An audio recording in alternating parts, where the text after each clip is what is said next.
మనిషి చనిపోతే ఆ మృతదేహాన్ని గౌరవంగా తీసుకెళ్ళలేని ఆర్థిక పరిస్థితి ఉంటే ఎలా ఉంటుంది?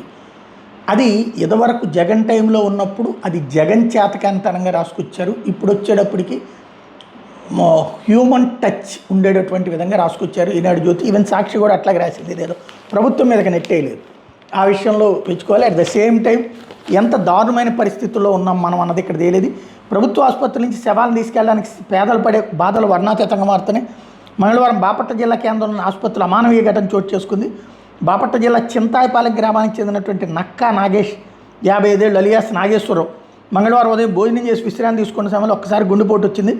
వెంటనే కుటుంబ సభ్యులు బైక్పై బాపట్ల ఏరియా ఆసుపత్రికి తీసుకెళ్లారు. అక్కడ నాగేష్ని పరీక్షించిన వైద్యులు అప్పటికే మృతి చెందారని నిర్ధారించారు. దీంతో మృతదేహాన్ని చింతాయపాలెం తరలించేందుకు బాపట్ల ఏరియా ఆసుపత్రిలో మహాప్రస్థానం వాహనం కావాలని అడిగారు. వాహనం లేకపోవడంతో ఒక ఆటో వాళ్ళని సంప్రదించగా 3,000 కిరాయి అడగడంతో అంత డబ్బు వాళ్ళ వద్ద లేక నిస్సహాయ స్థితిలో ఉండిపోయారు. విధిలేని పరిస్థితుల్లో మృతదేహాన్ని మోటార్ బైక్ మీద కూర్చోబెట్టుకుని 13 కిలోమీటర్ల మేర ప్రయాణించి గ్రామానికి తీసుకెళ్లారు. మృతి చెందిన నాగేష్కు భార్యతో పాటు 2 కూతుళ్ళు కొడుకు ఉన్నారు.